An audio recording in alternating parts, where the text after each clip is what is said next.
బీసీల ఐక్యత వర్ధిల్లాలి. ఎన్నాళ్ళు అగ్రవర్ణ పార్టీల జెండాలు మోద్దాం? ఎంతకాలం బీరు బిర్యానీ ప్రలోభాలకు లొంగుదాం? మనకు జరుగుతున్న అన్యాయాలను ఎన్ని రోజులు యాది మరుద్దాం? విడిగా ఉంటూ నష్టపోయింది చాలు. ఐక్యమత్యంతోనే స్వయం పాలన, రిజర్వేషన్లలో మన వాటా సాధించుకునే ఛాన్సు ఇప్పుడు కాకపోతే మరెప్పుడు కాదు. తస్మాత్ జాగ్రత్త బీసీ సోదరులారా, మేలుకోకపోతే భావితరాలకు నిరాశ ఎదురవుతుంది. కాబట్టి బీసీలకు సంబంధించినటువంటి పార్టీ రావాలి, బీసీలు అందరూ కూడా ఏకం కావాలని చెప్పేసి ఒక ప్రత్యేక వ్యాసం రాసింది శనార్థి తెలంగాణ. ఎన్నాళ్ళని అగ్రవర్ణ పార్టీల జెండాలు మోస్తూ వారి వెనుక తోకలా తిరుగుదాం? ఎన్ని రోజులని వాళ్ళు విసిరే బీరు బిర్యానీ ప్రలోభాలకు ఆశపడి మన ఆత్మాభిమానాన్ని తాకట్టు పెడదాం? గెలిచాక మనల్ని మోసం చేసి అధికారం అనుభవించే నాయకుల ఆటలకు ఇక చరమగీతం పాడాల్సిన సమయం వచ్చింది. విడివిడిగా ఉండి మనం నష్టపోయింది చాలు. ఈ ఐక్యమత్యంతోనే స్వయం పాలన సాధించగలం. రిజర్వేషన్లో మనకు దక్కాల్సిన వాటాను దక్కించుకోగలం. ఇప్పుడు కాకపోతే మరెప్పుడు కాదు. తస్మాత్ జాగ్రత్త బీసీ సోదరులారా, ఇకనైనా మేలుకోకపోతే మన భావితరాలకు నిరాశ మిగులుతుంది. పార్టీల వారీగా ఉండి మనం పోగొట్టుకున్నది చాలా ఉంది. అగ్రవర్ణ నాయకుల కింద పనిచేయడం మన అస్తిత్వాన్ని, మన ఆత్మాభిమానాన్ని అమ్ముకోవడమే. మన ఓటు బలంతోనే మన రాజకీయ భవిష్యత్తును మనం రాసుకోవాల్సిన తరుణం ఆసన్నమైంది. మన భవిష్యత్తుకు మన చేతిలోనే ఉంది. మేల్కొందాం బీసీ సోదరులారా. బీసీల్లో ఉన్న కులాల మధ్య ఐక్యత లేకపోవడమే ఇప్పటి వరకు మన బీసీలు పడుతున్న ఇబ్బందులకు ప్రధాన కారణం.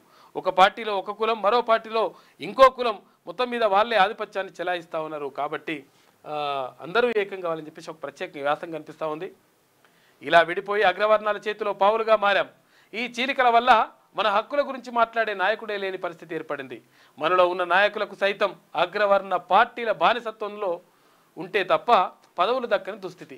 ఈ పరిస్థితి మారాలంటే మనం కులాల వారీగా కాకుండా బీసీలుగా ఒక్కటి కావాలి. ఇన్నేళ్లుగా మన బీసీలను ఓటరు బానిసగా చూసిన రాజకీయాలకు ఇక ముగింపు పలకాలి. ఎన్నికలు రాగానే మన బీసీ వాడలకి వచ్చి మనల్ని ప్రలోభపెట్టి ఓట్లు వేయించుకున్నాక మనల్ని పట్టించుకోని నాయకులకు బుద్ధి చెప్పాల్సిన తరుణం ఆసన్నమైంది. అగ్రవర్ణ నాయకుల కింద పనిచేస్తూ వాళ్ళ జెండాలు మోస్తూ వాళ్ళు ఇచ్చే బీరు బిర్యానీ కోసం క్యూలో నిలబడి మన ఆత్మాభిమానాన్ని చంపుకోవడం ఎందుకు? మనం సంఘటితం కాకపోవడం వల్లనే మన హక్కులను కోల్పోతున్నాం. ఇప్పటికైనా మనం ఒక్కటై రాజకీయ శక్తిగా ఎదిగితే రిజర్వేషన్లు సాధ్యమవుతాయి. ఎవరి దయాదాక్షిణ్యాల మీద ఆధారపడాల్సిన అవసరం ఉండదు.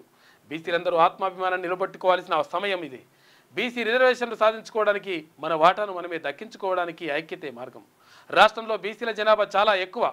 ఈ సంఖ్యాబలం మనకు ఒక ఆయుధం లాంటిది. ఈ బలాన్ని మనం గుర్తించి ఐక్యంగా ఉంటే ఏ రాజకీయ పార్టీ కూడా మనల్ని తక్కువ అంచనా వేయలేదు. బీసీలంతా ఒక్కటిగా నిలబడితే రాజకీయాల్లో గేమ్ చేంజర్ అవ్వగలం.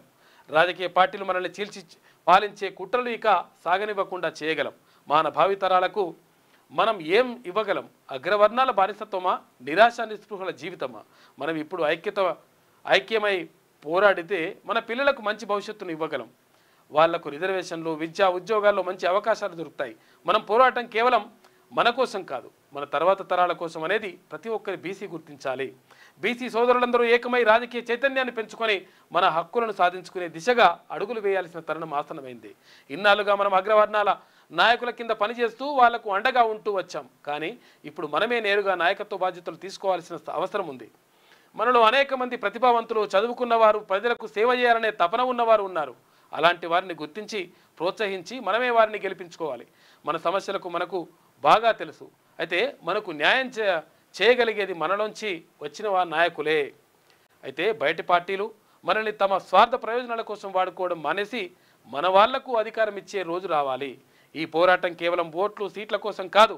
ఇది మన అస్తిత్వం కోసం, మన ఆత్మగౌరవం కోసం చేసే పోరాటం.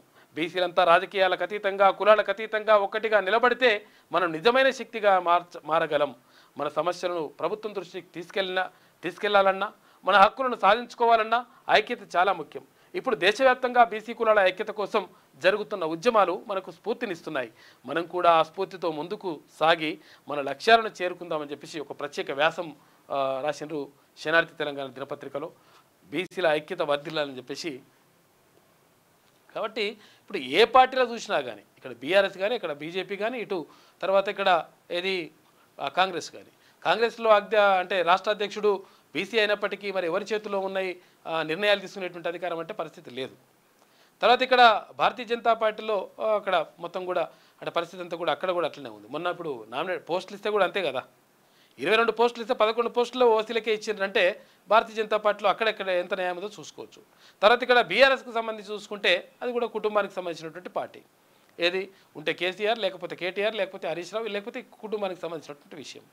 ఇట్లా మొత్తం కూడా మోసం జరుగుతూ ఉంది, నష్టం జరుగుతూ ఉంది. కాబట్టి మేల్కోవాల్సిన అవసరం 100% బీసీలకు ఉన్నది.